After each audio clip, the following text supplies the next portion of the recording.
Narito ang mga nangungunang 5 application ng social media batay sa bilang ng mga gumagamit. Sa unang pwesto ay ang Facebook na may bilyon-bilyong mga aktibong gumagamit sa buong mundo.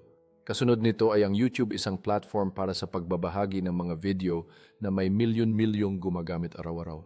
Sa ikatlong pwesto ay ang WhatsApp, isang messaging app na ginagamit ng bilyon-bilyong tao para sa mabilis na communication. Sunod ay ang Instagram, isang platform na nakatuon sa pagbabahagi ng mga larawan at kwento na may malaking bilang ng mga aktibong gumagamit.